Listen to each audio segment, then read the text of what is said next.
Hi friends, இன்றைக்கி நான் உங்களோட ஷேர் பண்ண போகிறது என்னோட சின்ன வயசு ஸ்டோரி தான்.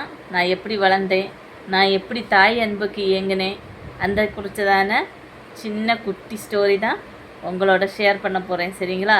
வீடியோ ஸ்கிப் பண்ணாமல் பாருங்கள்.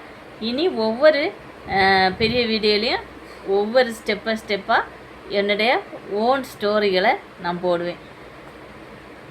எனக்கு 2.5 வயசு இருக்கும்போது எங்கள் அம்மா இறந்துட்டாங்க. அதிலேருந்து தாயோடைய அரவணைப்பு எனக்கு கிடைச்சதில்லை, தாயோடைய அன்பு எனக்கு கிடைச்சதில்லை, தாயோடைய முகத்தை நான் பார்த்ததில்லை. எதுவுமே தாய் பாசத்துக்கு அந்த இதுலேருந்து எல்லாத்தையும் நான் இழந்ததுனால அந்த சின்ன வயசுலேருந்தே தாய் பாசத்துக்கு ரொம்பவே இயங்கினேன். தாய் பாசத்துக்கு மட்டும் இல்லை, தாய் தவறுனதுலேருந்து யாருக்கிட்டையாவது அந்த தாய் அன்பு கிடைக்காதான்னு சொல்லி ஏங்கின நாட்கள் ஏறாலாம். அந்த 2.5 வயசில் இது பண்ணதுலேருந்து எப்படி நான் இவ்வளவு நாள் இத்தனை வயசு வரை வளர்ந்தேன்னு எனக்கே தெரியாது. அந்த மாதிரி ஒரு இது தான் என்னுடைய இது. படிப்படியாக எங்கள் பப்பா தான் எங்களை எல்லோரும் வளர்த்தாங்க.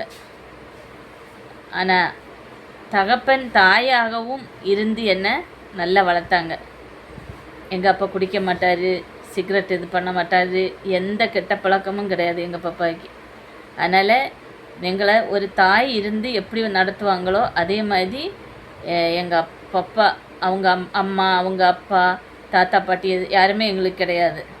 எங்கள் அப்பா ஒரு ஆளாக இருந்து எங்கள் 6 பேரை வேலைக்கும் போய் எங்களையும் கவனித்தார். எனக்கு 2.5 வயசுனா எங்கள் அண்ணாவுக்கு 2 வயசுக்கு பெரியவன். அந்த மாதிரி தான் 2 வயசுக்கு தான் பெரியவங்க எல்லோரும். பெரிய அளவில் அவங்க பெரிய ஆட்கள் எல்லாம் கிடையாது. அக்காவும் அதே மாதிரி தான். எல்லாருமே ஒரு சின்ன ஸ்டேஜ் தான். 6 பேரையும் விட்டு எங்கள் அம்மா தவறுனாங்க. பட் என்னன்னா, அந்த இடத்துல ஒரு பக்கம் கடவுளோடைய அனுக்கிரகம் எங்களோட இருந்தது, ஒரு பக்கம் எங்கள் பப்பா எங்களை எந்த கெட்ட பழக்கம் இல்லாதனால நல்லா வளர்த்துனாங்க. எந்த இதுக்கும் எங்களை வெளியே ஒரு அவ்வளோ இதாக இருந்து எங்களை ஒரு சொந்தக்காரங்க வீட்டில் கொண்டு போய் எங்கள் பப்பா தாய் இல்லை இவங்க இந்த இடத்துல கொஞ்ச நாள் நிற்கட்டும்னு சொல்லி விட்டது கிடையாது. அதே மாதிரி தான் எங்கள் ஸ்கூல் லீவுக்கும் சரி, நான் இவ்வளோ நாள் பார்த்துட்டேன், களைச்சி போயிட்டேன் அந்த மாதிரியோ இல்லை தாய் இல்லாமல் நான் இவ்வளோ நாள் பார்த்துக்கிட்டேனேன்னு சொல்லி தாய் இருக்கிறவங்க கூட இன்றைக்கி ஒரு சிலர் ஸ்கூல் லீவுக்கு ரிலேட்டிவ் வீட்டில் கொண்டு போய் விடுறாங்க.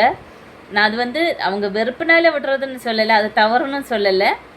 பட் எங்கள் அப்பா என்ன சொன்னாருன்னா, தாய் இல்லாத பிள்ளைங்களை நான் இப்போ வெளியே கொண்டு போய் என் ரிலேட்டிவ் வீட்டில் விடும்போது அவங்க எப்படி என் பிள்ளைங்களை நடத்துவாங்க, கவனிப்பாங்க, நான் கவனிக்கிற மாதிரி கவனிப்பாங்களோ இல்லையோ, கஷ்டப்படுத்துவாங்களோன்னுள்ள ஒரு மனசு, ஒரு வழியில் தாய் இல்லாத பிள்ளைங்களை என் கண்ணு முன்னே வச்சு நானே வளர்த்து எவ்வளோ கஷ்டப்பட்டாலுன்னு சொல்லி உயிரை கொடுத்து எங்கள் பப்பா எங்களை வளர்த்துனார், எந்த குறையும் இல்லாமல். ஆனால் ஒரு சில கஷ்டங்கள் இருந்தது, இல்லைன்னு சொல்லலை.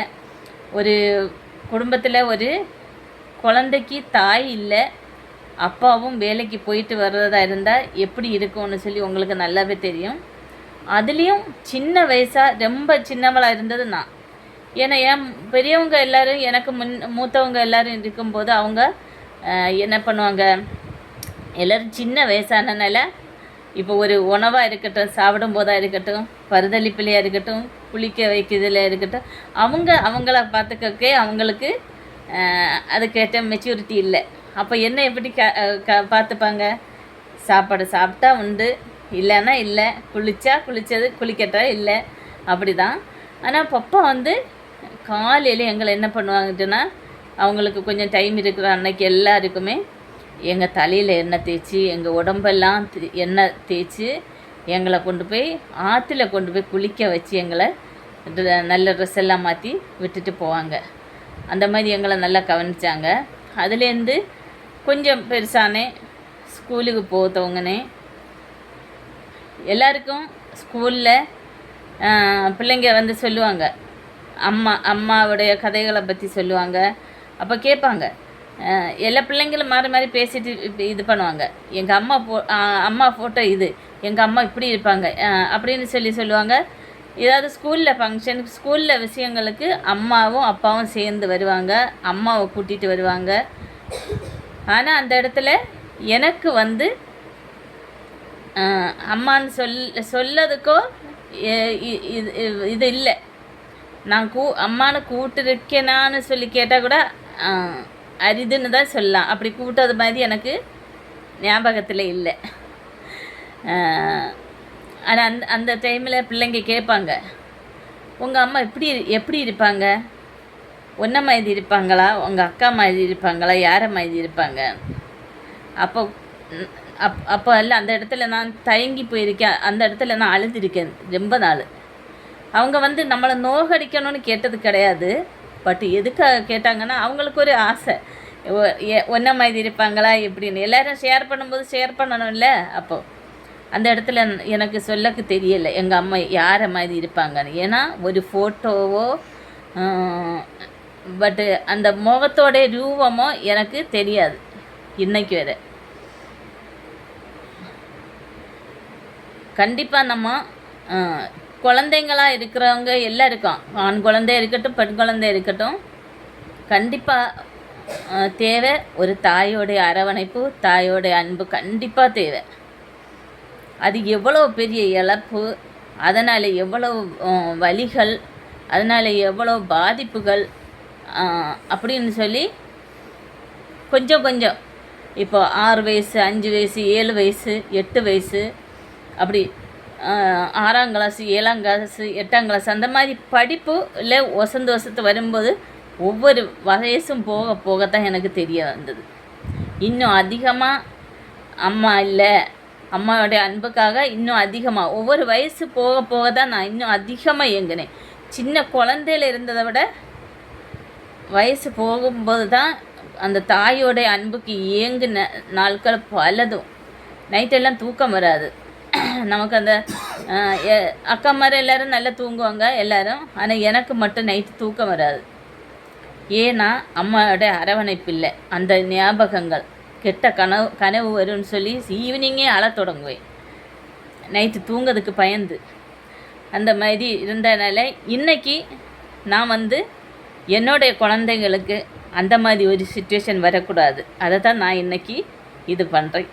அதுதான் நான் இன்றைக்கி பல கஷ்டங்கள் என்னோடய லைஃப்பில், பல தீமைகள், பல கஷ்டங்கள், பல தூஷணங்கள், என பல அவமானங்கள், எவ்வளவோ. ஆனாலும் எல்லாத்துலேயுமே நான் எனக்கு உதவிக்காக மனுஷரை யாரையுமே நாடினதும் கிடையாது, கூப்பிட்டதும் கிடையாது, எதிர்பார்த்ததும் கிடையாது. எல்லா இடத்துலையும் என்னை படைத்த கடவுளை மட்டும்தான் உதவிக்கு கூப்பிட்டுருக்கேன். அவங்கக்கிட்ட தான் அழுவேன், எல்லாமே ஷேர் பண்ணிப்பேன். அதனால் கடவுள் என்னை இவ்வளவு நாள் வளர்த்துனாரு, நடத்தினார். எதுலேயும் நான் தோற்று போகாமல் பார்த்துக்கிட்டாரு, விழுந்து போகாமல் பார்த்துக்கிட்டாரு. இன்னொரு விஷயம், இந்த கஷ்டத்தை நாளை என் பிள்ளைங்க அனுபவிக்கக்கூடாதுன்னு சொல்லி தான் இவ்வளோ கஷ்டத்துலேயும் நான் பிடிச்சி நின்று இன்றைக்கி வர போராடிட்டு இருக்கேன். என் பிள்ளைங்க நான் தாய் இல்லாமல் கஷ்டப்பட்டது மாதிரி என் பிள்ளைங்க கஷ்டப்படக்கூடாதுன்னு சொல்லி. இந்த மாதிரி ஒவ்வொரு தாய் நீங்களும் எவ்வளோ கஷ்டம் வந்தாலும் குழந்தைங்களை விட்டு குழந்தைங்களை இது பண்ணி எந்த முடிவுக்கும் போகாதீங்க, சரிங்களா? தாய் இல்லாத வாழ்க்கை ரொம்ப ஒரு இக்கட்டான வாழ்க்கை. அது வார்த்தைகளால் உச்சரிக்க முடியாது. அதை உணர்ந்த நான் எனக்கு தெரியும். ஓகே, பாய்.